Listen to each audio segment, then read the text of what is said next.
Hi folks, Tim Newman with Softlight Studios, and it's Thursday.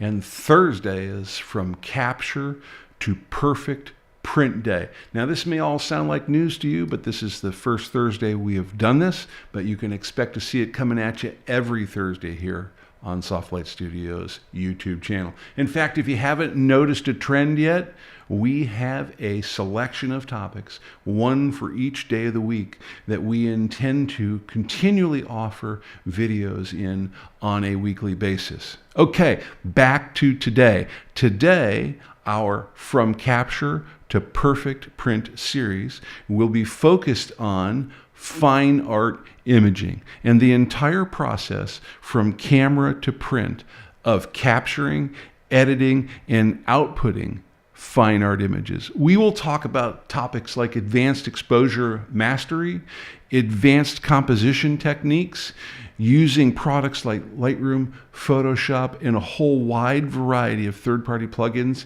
to come up with the best edits of those images. And last but not least, we will have a number of topics that will talk about the fine art printing process, things like color space and paper profiles, working with service bureaus, and managing fine art printing on your own in-home printing devices. Basically, the cradle-to-grave process of capturing those images to getting them out and being wall ready to hang.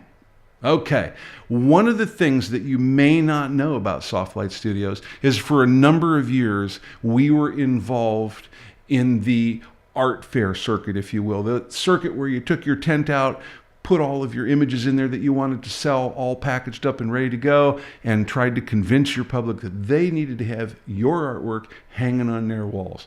One of the things that we quickly learned in doing that was that we needed to stick with industry standard print sizes, that our combination of matte, print, foam core in its cellophane bag was ready to go home with that customer, and that they could stop at Hobby Lobby or Michael's and buy a frame off the shelf and expect that piece of artwork to fit in there and be ready to go. The minute that we went with non-standard sizes, that meant the customer had to get custom-made frames, and their effort and expense went way up, and quite frankly, sales went way down. You got to make it easy for the consumer to take your work, put it in a frame, and put it on the wall. So what I would like to do is take you today through a process that we developed over a couple of years that made it real easy for us to manage our printing output, to make it repeatable, to make it a known size, and to make it super easy to mount in the frame with the matte and the foam core behind it. Let's go ahead and jump into Lightroom, and I'll take you through this process. And here is the document in question. This image was taken just about 2 weeks ago on the island of Santorini in Greece, and it was one of those evenings where the sunset was just perfect, and I would say all the stars aligned. Actually, no, I would say all the clouds aligned. I'm really happy with the lines in this image. I may come back and do a little more editing with it, but for right now, we're going to accept this image as the image that we think would make an excellent 24 by 36 print. Now, what I'm not going to do is I'm not going to use the print process in Lightroom. I am actually going to print this out of Photoshop. And not even directly out of Photoshop, but let me walk you through the process so you understand what we're doing. In order to take this image over into Photoshop, I can, on the Mac, do the Command-E shortcut key. That's Control-E for you Windows users. And that brings up the Edit Photo with Adobe Photoshop dialog box.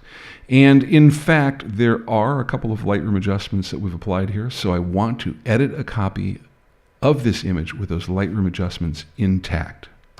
So I'm going to go ahead and hit the Enter key. That will accept that value. And here's our image loaded up into Photoshop, ready for us to work with it. Now, one of the things that I almost inevitably always do in Photoshop, it's kind of a force of habit, is on the Mac, it's a Command-0. On Windows, it's a Control-0. And that's just to expand the image as large as possible, fitting into the tabbed dialog box frame that it's been assigned to. So we've just gone ahead and done that there. And now let's talk about the process that we're going to use from here in to create our 24 by 36 print. I'm not even going to print this image within Photoshop's print engine. I am going to create a completely new document that I'm going to put this image into. And I think as we work through the process here, you'll understand exactly why I've taken that approach. So here in Photoshop, I can do a Command N on the Mac. That is a Control N on Windows, and that brings up the new document dialog box that we see right here. Now I could go through here and use one of these presets potentially, and they're of course categorized in all these different methods up here.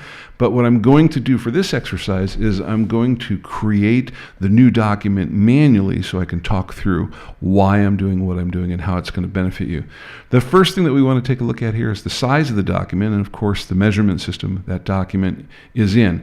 We are in the United States, so that means we don't know anything about the metric system. We are going to create this in inches. And this is going to be 36 inches wide and 24 inches in height. And that, in fact, creates a nice landscape-oriented document for us, which matches the landscape orientation of our existing image that we're taking a look at. Now, clearly, the last time I was in here, I had done a document for the web, and that's why we see our 132 pixels per inches right here. We want to change that. And anytime we're printing, I prefer to work at 300 pixels per inch. Gives me the resolution I need for a really nice quality image at print time. Next, color mode.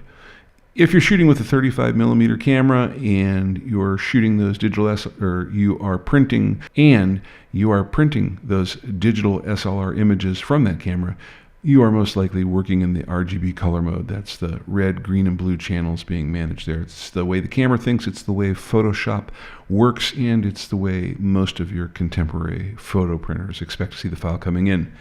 Now, by default, Photoshop is working at a 8-bit color depth to represent the colors that could potentially be in the image. That gives us about 16.7 million colors. Sounds like a lot of colors, but it's important to remember that if you are doing a lot of editing to an image, Photoshop will be reinterpolating those pixels with each edit step, and you may in fact lose color tonality or gradation in the image. And if you start with a greater capacity of colors, for example, this 16-bit depth for color, you get 234 trillion potential colors in this image and a lot more editing latitude before you start to see any of the effects of that interpolation and that downsampling of gradation in colors. Next, background contents. You can see here that when we create this image is going to end up with a white background layer. Now I could live with that, I have no problem with that. I'm going to select the transparent background layer for now, which is going to seem a little bit confusing in a minute because I'm going to go ahead and fill it in with something anyways. But I want you to see the effect of that background layer being transparent when we start off. Last but not least, in advanced options, we want to take a look at the color profile that is going to be used with this image. Right now, we are in the sRGB color space. It is one of the oldest color spaces out there and one of the smallest color spaces out there with the least number of color extremes being supported by sRGB devices. Things have moved along nicely in the marketplace, especially in the printing arena. So we are going to bump up that color profile to Adobe RGB 1998. That means our new document is going to support that Adobe RGB 1998 color profile, and we expect that our printer will as well, allowing us to print a wider range of colors than sRGB would allow. Now, sRGB is not a bad color space. In fact, if I'm exporting a file for the web, I am inevitably using sRGB for doing that. But when I print, I want my print work to be printed against this Adobe RGB 1998 color space.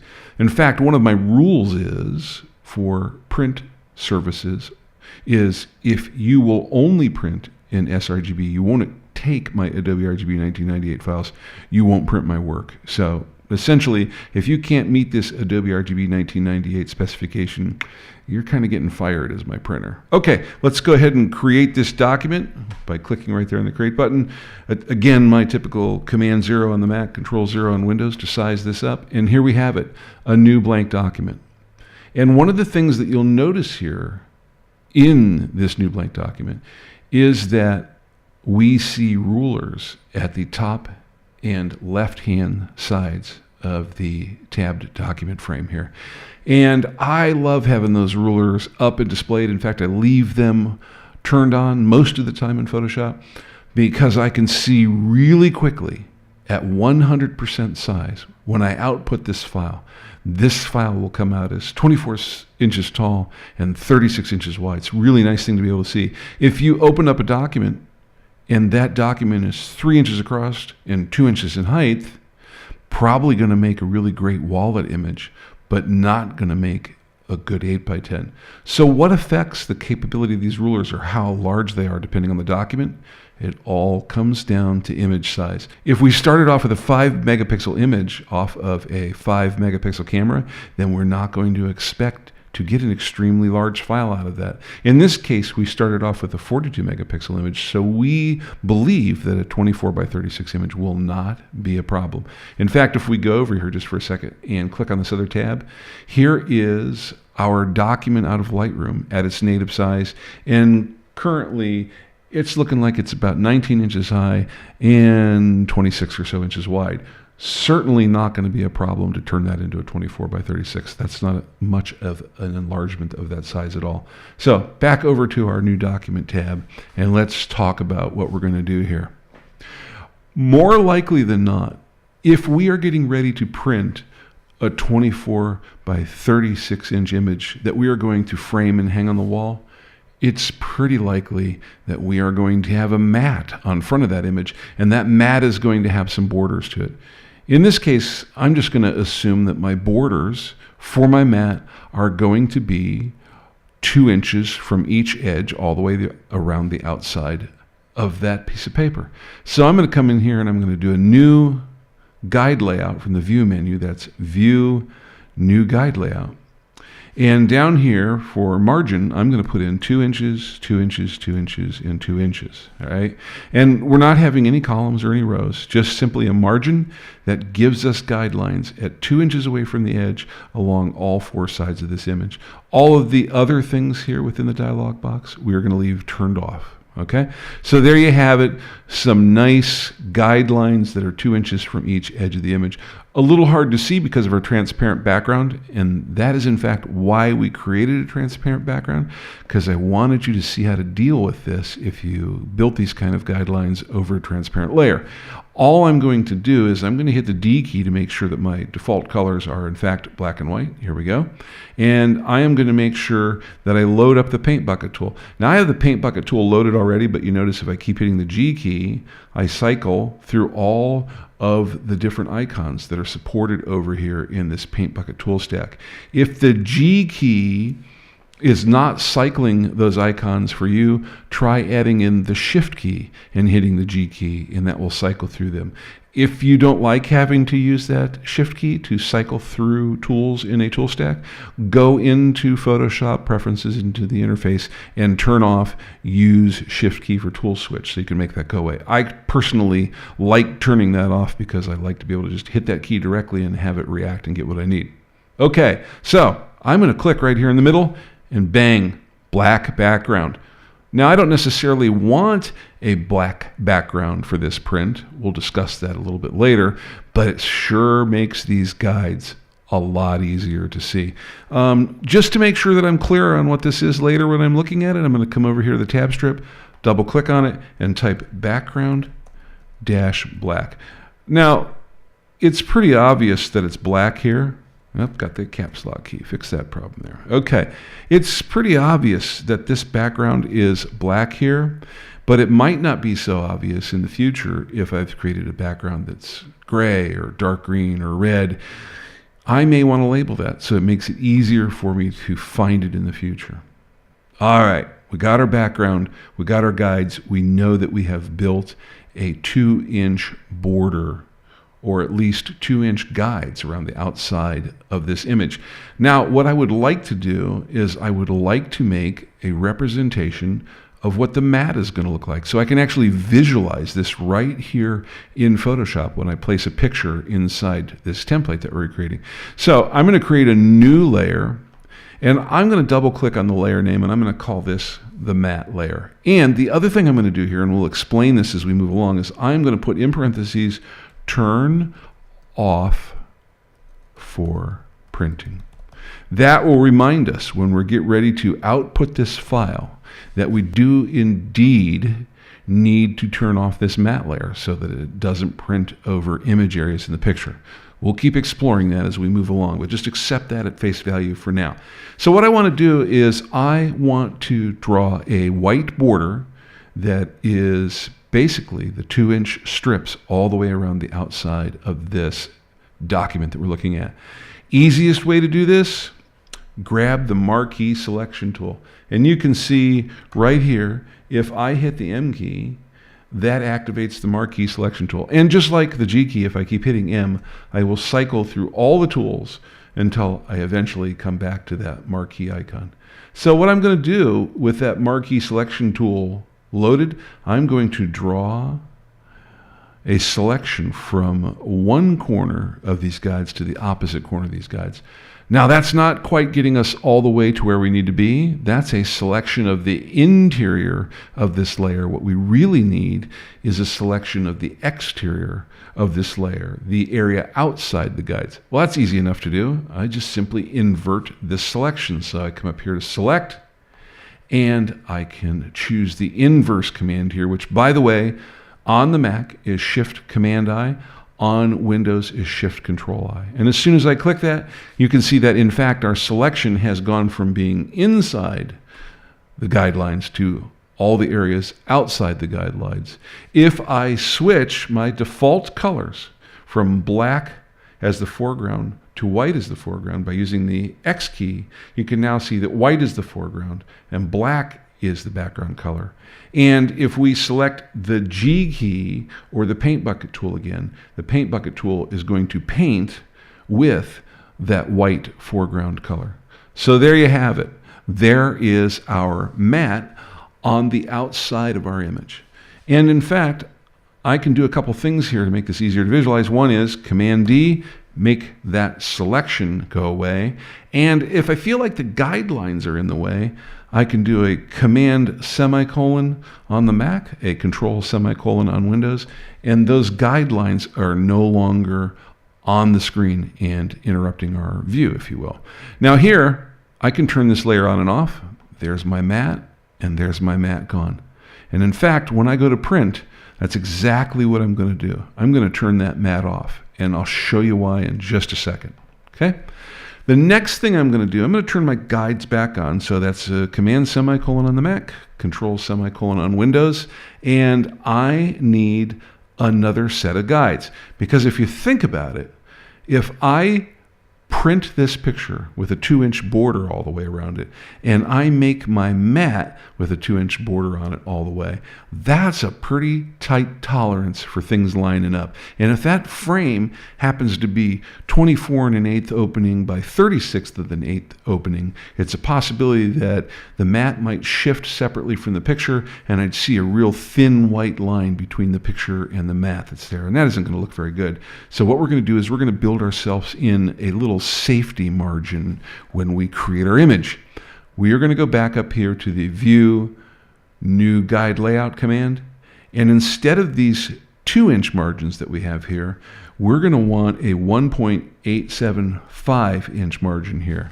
So that will be 1.875 or 1 7/8 inches from the outside edge of our 24 by 36 piece of paper here. And you can see that new guidelines popped up there at the top. If I want to do that on the left, bottom, and right also, without having to retype it every time, I can just do a Command A on the Mac or Control A on Windows, a Command C or Control C on Windows, and then I can do a Command V or a Control V for Mac or Windows respectively in each of those locations. And now you see I've got a double set of guidelines here to work with. Let me go ahead and click OK to have those guidelines created and left there. Now, the outer set of guidelines is going to be the size of my image. The inner set of guidelines represents the size that we use to create our matte border. So now we have a nice 1/8 inch safety overlap on all four sides of the image, making sure that we won't have any little thin white line showing through from where the picture might have shifted a little bit underneath the mat. Okay, time to bring in our picture and see what happens. Because I know when I bring in a layer from another document or I paste in an image that is in memory, it's going to go on top of the layer that's currently active. I'm going to make sure that my background layer is active, thus forcing the image to copy right in here between the background layer and the matte layer. Now I'm going to go up here to the top to the tab document interface. I'm going to go over here and click on my Santorini sunset picture. And I'm going to go over here to the background layer strip and I'm going to start dragging across the screen. You can see right away that this layer strip is following us. And if we hover over the tab for our new 24 by 36 inch document, that tab becomes active and I can drag the tab into the middle of the screen here. Now, if you're following along, don't let go yet. If I let go, that image is going to be dropped off wherever my cursor is on the screen. If prior to dropping that image off or letting go of the mouse, I hold down the shift key, it forces that paste to go in the middle, as we'll see here in a minute. Okay, we're getting a little bit of a warning here. I expected it, you may not have, but here's what's happening. It's basically saying, hey, the image that you're bringing in is a ProPhoto RGB color space, but you're getting ready to drop it into an Adobe RGB 1998 document. What would you like to do with that color space? You want to convert it, or would you like to preserve the color that's in there? Well, what I'd like to do is convert it over and preserve the appearance of the color. So I'm going to select OK. Photoshop just says, are you really sure about this? And yes, I'm sure. Thank you for double checking though. And there is my image sitting right in the middle of my layer stack. It has the background layer below it and it has the matte layer above it. Now, at this point, what I would like to do is make this fit to those outside guidelines that I created. The easiest way to do that, hit the V key to bring up the Move tool. There's our Move tool icon right there. I always have to be careful this one because the V key shares the Move tool space with the Artboard space. So you're always looking for this four-sided cursor that's right here.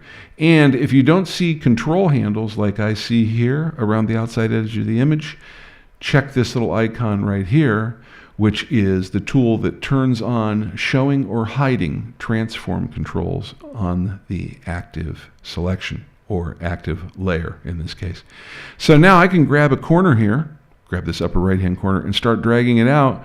And you'll notice no matter whether I drag up or I drag to the side, I'm getting an aspect ratio constrained movement of that layer. And it's happening in the direction that I'm dragging it. If I would like it to happen from the center outward in all directions, I can hold down the Option key on the Mac, the Alt key on Windows, and when I start dragging out, you'll notice immediately that the document starts dragging out in all directions. So what I'm going to do is I'm just going to take this right edge and left edge, and I am going to drop it off on my exterior guidelines that I have here. Okay, so I have resized the document from the center outward in all directions, and I have maintained aspect ratio. Now, that's fine, except I feel that maintaining the aspect ratio here does not fit well with the aspect ratio of the opening in this mat. I could change the opening in my mat, or I could stay with the consistent 2-inch borders all the way around the mat and just shrink the image a little bit to match the top and bottom exterior guides. So I'm going to come over here to this top control and I'm going to start dragging in, and you'll notice as soon as I start dragging it in, it says, hey, I want to maintain aspect ratio. Well, we don't want that. So what we're going to do is we're going to hold down the Shift key, and that's going to allow me to select and drag in one edge without forcing aspect ratio. It'd be nice to bring the bottom edge up also in one move, and we can. Again, it's that Option key on the Mac, Alt key on Windows, still keeping the Shift key held down. And you'll notice now both the top and bottom come in equal amounts, and the left and right aren't forced to make those aspect ratio moves that we saw when the Shift key was not held down. All right, letting go of the mouse first and my modifier keys second. My image is now sized to the exterior guidelines. And there's some important things we want to take a look at here real quickly before we move on. First of all, I find that changing the aspect ratio of the image here, i.e. compacting the top and bottom edges of the image to fit the exterior guides, worked out fine. All of my leading lines in this composition are all still coming from the four corners of the image and drawing the viewer's eye into the center. And because of that, I still have a very nice, strong diagonal working its way across the frame. So in this particular case, I feel that this aspect ratio modification didn't hurt the image. There are other images where that may not be true. You will have to make an image by image decision when you're doing this. All right. So I have this move operation that is not completed. It's still waiting for me to either commit the move or say, hey, I'm not happy, let's back out of it. Well, not happy and backing out is the escape key. If I were to hit the escape key here on the Mac or on Windows, this free transform that I'm doing here, this adjustment with the move tool, would undo and the image would go back to the way it looked when we first dropped it off in this document. If I'm happy with this move, if I'm completely satisfied with everything I've done, I can hit the enter or return key here. Photoshop will reinterpolate the pixels and redraw the image here on the image layer in this document. If I want to make the transform controls go away around the image, just basically turn the move control off, just basically turn the move tool control off, and I do this by selecting the A key or the direct pointer tool, and that makes the move tool frame and the control handles go away. Okay, now I want to take a look at something else here. You can see by turning the matte layer on and off that the image is indeed a little bit bigger than the boundaries of the matte. I'm going to go ahead and turn off my guidelines here with my Command semicolon on the Mac, Control semicolon on Windows, and you can see there's a little bit of an overlap there. If we turn this matte off prior to printing, and we print this as a 24 by 36 print, we are going to have the image that you see here in the middle with a 2-inch black border printed around it when it comes out of the printer. If we don't want that, if we want a white border, it's as easy as coming down here to this background layer, clicking on the new layer icon. Let's call this background dash white.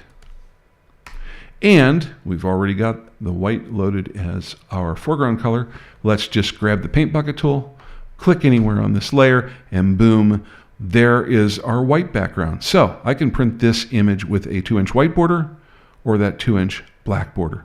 In fact, I could come in here and create a bunch of backgrounds. I could create green and gray and blue, and it can be any color I wanted to create. I could make here as a background, and because the image is covering that background, that will show up as a 2-inch border around the paper. Now, if we think about this from a printing perspective, we are basically saying in this 2-inch border around this print, don't print anything. That's what white's going to get us. If we don't have white turned on, that 2-inch strip is going to print black ink all the way around that border. So either one of those can be a really great artistic approach.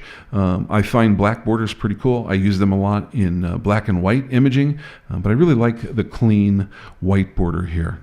Now, if we turn on our little matte layer, we can see that the matte does indeed cover up a little bit of this print, just 1/8 of an inch all the way around. That's going to be great when we stick it in the frame. It'll keep that accidental white strip showing through underneath a border if the print slips, and it'll make it real easy to package this all up when it comes time to put the whole kit together. Basically, I have the print, I put my 24 by 36 matte on it with its 2-inch border, and behind that I put a piece of foam core cut to 24 by 36. For art show purposes, this goes into a 24 by 36 cellophane bag so it can be displayed in the booth. For consumer purposes, once you get this home and you have grabbed a 24 by 36 frame, take it out of the bag, pop this in the back of the frame. All three of these pieces will automatically align to one another and line up in the frame perfectly, thereby eliminating the need to use hinge tape to hold the picture to the back of your mat, and it will be all ready to go in a matter of just a few minutes for the user that wants to frame it and hang it up. All right. So this is the way that we create prints for the art fair booth. And subsequently, this is the way that I create prints for anything that I'm going to mat and I'm going to frame.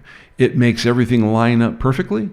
If I send this off to a print bureau or a print service, I say, print this exactly the way it is with no cropping, and I will get back exactly a 24 by 36 image with those 2-inch borders around the outside and the image on the inside.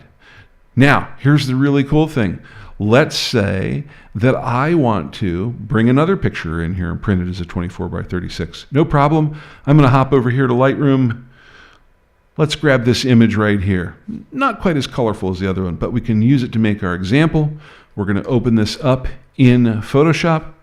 I am going to take this image, drag it over to our image that we've been working on, drop the picture on the template. I get the same color warnings that I got before. No problem. Didn't hold down the shift key. No problem. I can still move it around. Let's turn on our guidelines with the Command semicolon on the Mac, Control semicolon on Windows. Now that I have this off center, I'm just going to hit the V key for the move tool, and I'm going to drag the upper left-hand corner to the guides I want it to be on. And then I'm just going to drag this corner here down to the lower guidelines. And in fact, if I hold down the shift key, I come out of aspect ratio and I can drag down to the lower right corner all in one step, hit enter to commit that change. Now you can see I have a new image ready to go underneath my mat. So once you've built a collection of these templates and you've built a collection of mat border sizes that you may intend on using, it's real easy to grab images, drag them in here, and have them ready to print. Now, I'm not going to go through the specific printing process here because there are a lot of different ways to output this, but I will tell you real quickly that once I have this looking the way I want it, I have the image centered up, I have the border turned off so that the mat isn't being covered up. Guidelines don't really matter so much because they don't save when you save the file anyways in a visible way. I will output this as a single layer TIFF image. And then in my case, I will use a RIP engine to print this because I do a lot of roll paper printing. But that isn't necessarily how you have to do it. But at least this gets you 95% of the way there, and then from here you can decide on what your specific output approach is. There you have it, a 24 by 36 inch print template with a matte sample to turn on over the top to see how things are going to line up. It's got that little safety edge to it, and it's ready to be used over and over again and really give you quick, solid control over preparing images that are going to be ready to mat, back with foam core, and frame quickly. That's it, folks. That's our From Capture to Perfect Print video for this Thursday. Hopefully, our process for creating prints that already have borders on them that will fit underneath mats and into industry standard size framing makes sense to you and can help you the way it helped us. Keep subscribing to our videos and watching them. We're trying to get something out there every single day. We're getting ramped up to full speed here. I think you can feel it coming on. I certainly can. I'm really happy with the progress we're making. And remember, as we always say, learning equals skills. Practice equals mastery. We'll see you out there.